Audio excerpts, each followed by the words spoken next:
o follajes bajo el viento, tiemblan, se agitan, vibran, vibran y vibran, o pronuncian la R culturalmente, oscilan o se estrujan, poniéndolo todo en movimiento. La campanilla, el paladar, la lengua, los dientes, los labios.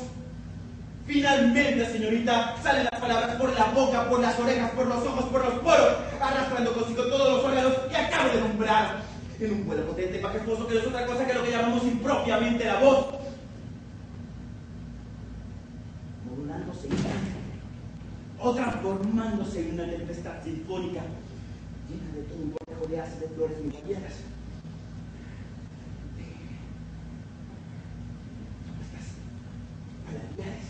Labiales, labiales, oclusivas y otros, ora cariñosos, ora amargos o violentos. Continuemos. Las lenguas neoespañolas, señorita, son parientes tan cercanas las unas de las otras que se le pueden llamar verdaderamente primas carnales. Tiene por lo demás la misma madre, la española, una y muda. Por eso es tan difícil distinguirla. Por eso es tan importante pronunciarle. Evitar todos los problemas de pronunciación.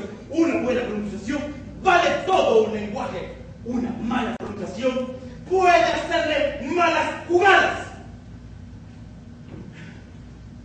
Permítame entonces, señorita, que entre paréntesis le relate una historia personal.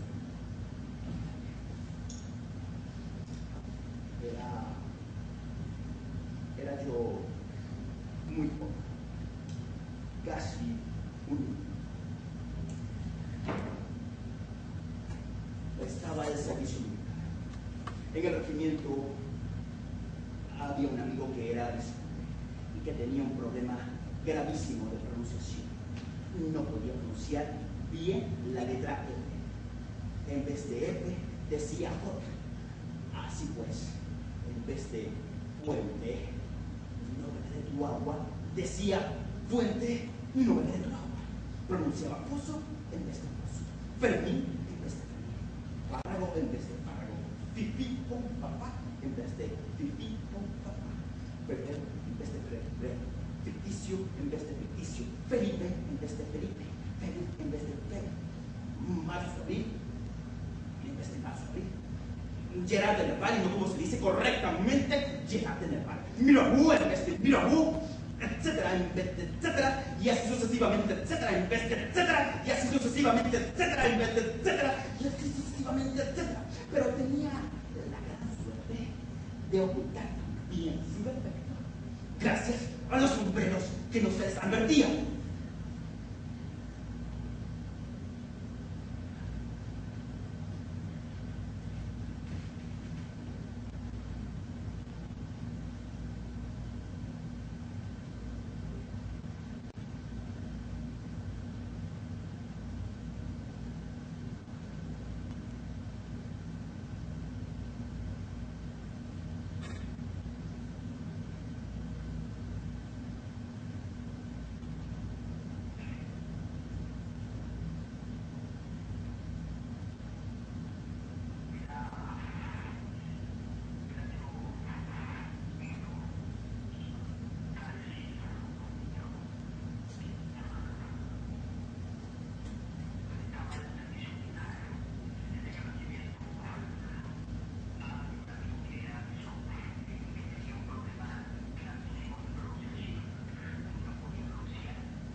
Sí, pero continuemos, señorita. Precisemos ante todo la semejanza para así luego comprender mejor lo que diferencia a esas lenguas entre sí. Las diferencias son apenas perceptibles para las personas no expertas. Así pues, usted tiene a todos esos países, esas palabras son siempre las mismas. Tendrá por lo tanto usted las mismas desidencias, los mismos prefijos, los mismos sufijos, las mismas raíces. Las raíces de las palabras son cuadradas. Cuadradas o cúbicas según. Sí, pero continuemos. Ahora, para citar un ejemplo que no es más que una simple ilustración, tome la palabra boca. Con lo que usted quiera. Tal la tome. Continuemos. Ha tomado la palabra boca. Sí, está muy bueno. La palabra boca es raíz en bocacalle y también en bocamanga. También lo es en embocar. Manga y calle son sufijos. En es prefijo. Se le llama así porque no cambia ni quiere cambiar. Sí, pero continuemos, señorita. Continuemos deprisa. ¿Se ha dado usted cuenta que estos prefijos, estos sufijos están en español? Sí, no. Nada logra cambiar. Ni siquiera en francés, ni mucho menos en latín, ni en rumano, ni en latino, ni siquiera en oriental. Boca, calle, boca sigue siendo la misma palabra, con la misma raíz, el mismo sufijo, el mismo prefijo, y lo mismo sucede con todas las lenguas enumeradas anteriormente. En todas las lenguas esas palabras quieren decir lo mismo. ¡Mira las muelas! Absolutamente, señorita. Es más bien una noción que una palabra. Por lo tanto, usted tendrá siempre el mismo significado, la misma entonación. No solo para esa palabra, sino para todas las palabras concebibles. Y lo mismo sucede en todos los idiomas. Sus sinónimos en todos los países. Pero, por favor, deje sus muelas. ¡Mira las muelas! Continuemos. He dicho continuemos. ¿Cómo diría usted, por ejemplo, en español? Las rosas de mi abuela son tan amarillas como mi abuelo que era asiático. Me duelen las muelas. Dígalo, no obstante. En español. Sí, en español. Diga en español. Las rosas de mi abuela son Tan amarillas como mi abuelo que era asiático. será. Las rosas de mi abuela son tan amarillas. ¿Se dice amarillas en español? Sí, evidentemente.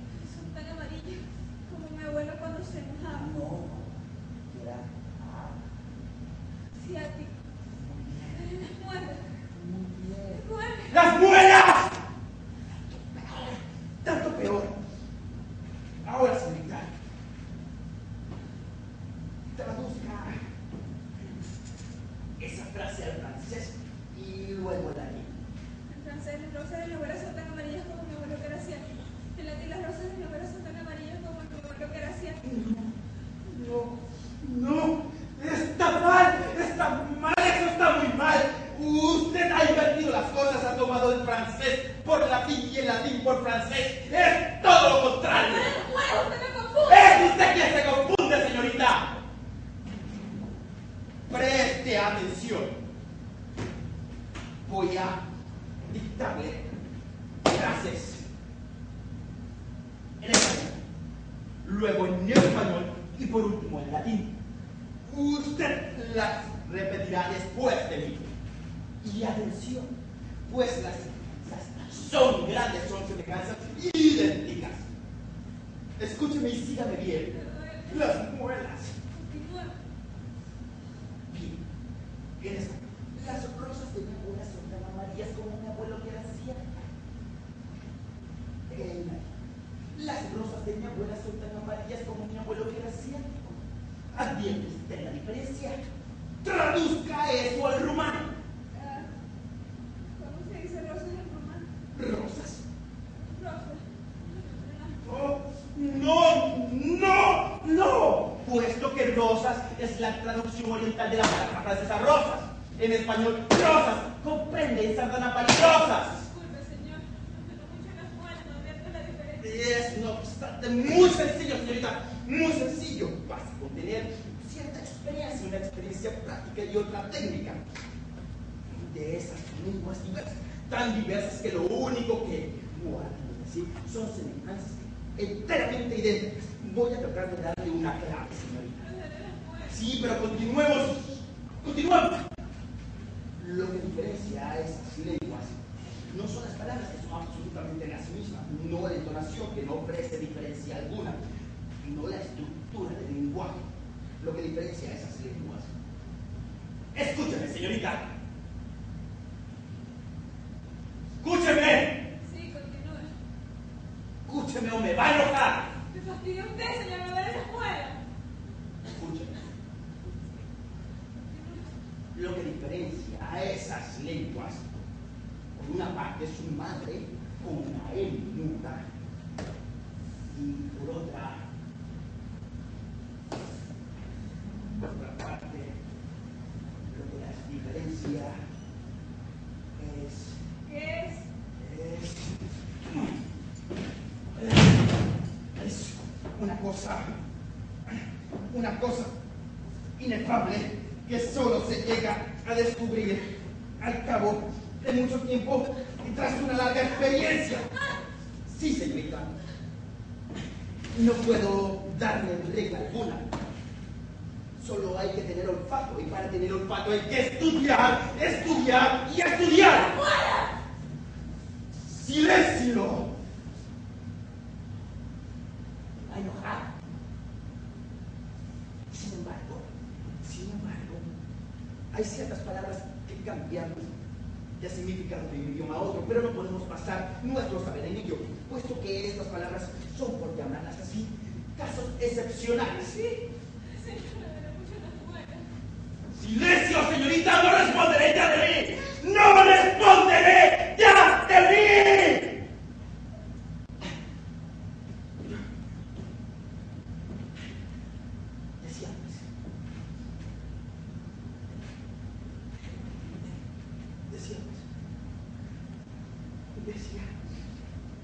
Decía pues, sí, hablaba de los casos excepcionales o de distinción básica o de distinción corporal, como usted prefiera, señorita. Repito, como usted prefiera, pues advierto que no me escucha.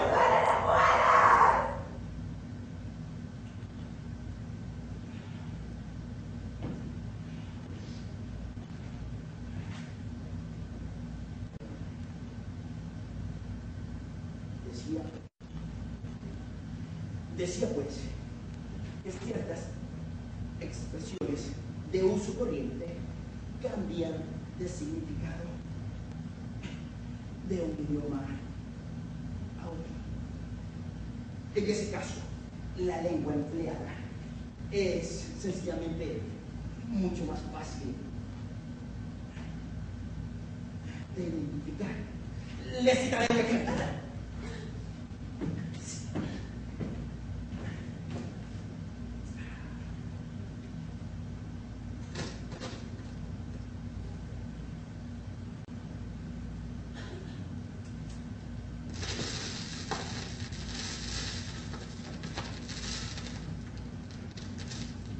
La expresión neoespañola célebre en Madrid.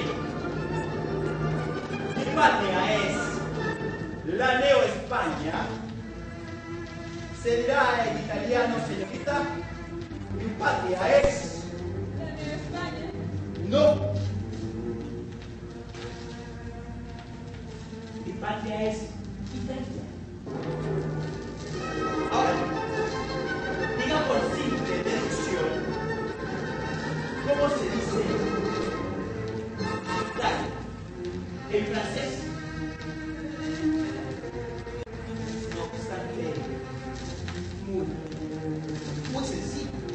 Para la palabra Italia tenemos en francés la palabra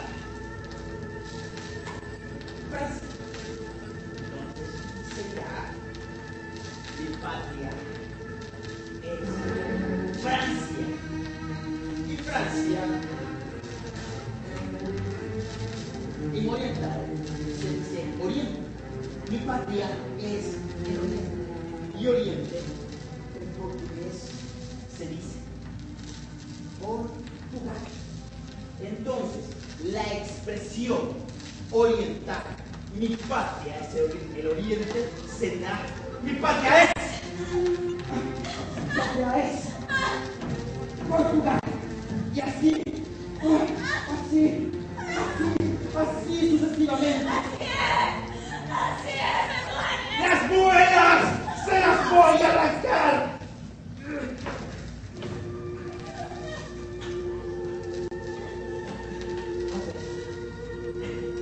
Otra vez, la palabra capital reviste, según el idioma que se hable, un significado diferente. No es lo mismo que un español diga ¡yo vivo en la capital! A que un portugués diga ¡yo vivo en la capital! Ni mucho menos que lo diga un francés, un rumano, un italiano, un latino u un oriental. Tan pronto oye usted decir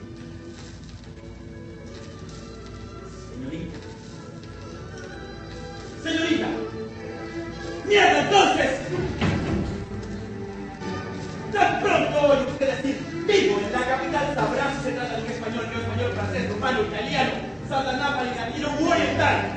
Basta con adivinar cuál es la metrópolis en la que piensa la persona que pronuncia esa frase en el momento mismo que la pronuncia. Pero esto son poco más o menos el único ejemplo que tengo para citarle. Silencio, le rompo el cráneo. Hay que hacerlo.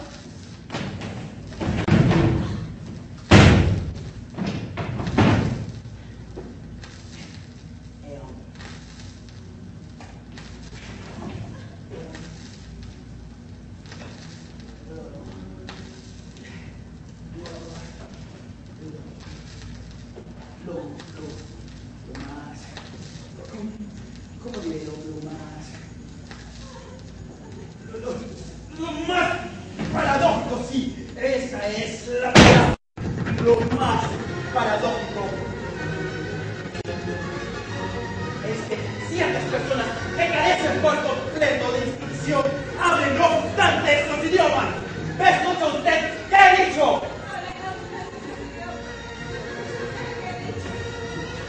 Ha tenido suerte. La gente habla en español, leyendo palabras españolas, creyendo que hablan en latín, o hablan en latín, los españoles leyendo en rumano, o hablan en español, leyendo palabras en español, creyendo que hablan en satanapa, o hablan en español. ¿Me comprende usted, señorita? ¡Nada de insolencias, jovencita! Tenga cuidado. Tenga mucho cuidado. Pero recuerdo, señorita, es que estas personas hablan un latín que no advierten creyendo que hablan español y dicen sufro de mis dos hígados a la vez, dirigiéndose en francés, pero entiendo una palabra de español y que le habla en su propio idioma. Y el responder francés, yo también sufro de mis hígados a la vez. Y el español entenderá perfectamente que no han respondido en el español puro, cuando los dos no hablan español ni francés, sino latín a la española. Estas personas, creyendo que hablan un idioma, no saben, incluso creyendo que hablan otra, se comunican entre sí.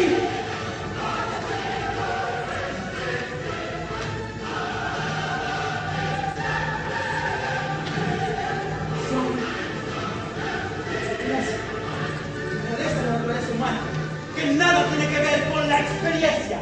Es un despropósito, una paradoja.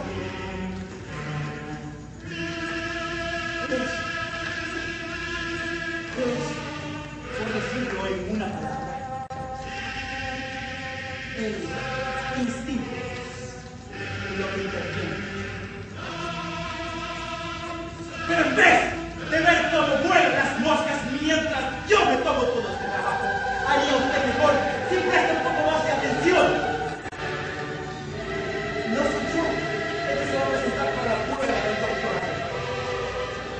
sé ya hace mucho. Incluso mi doctorado total. Mi diploma estudiante.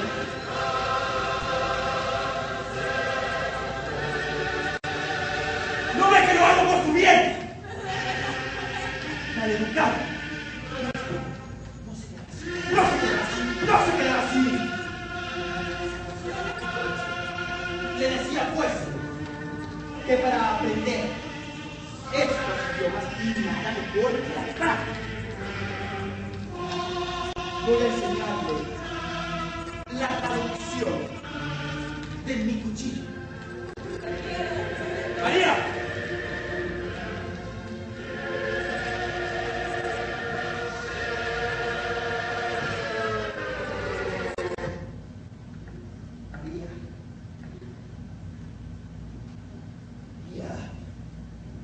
¡María!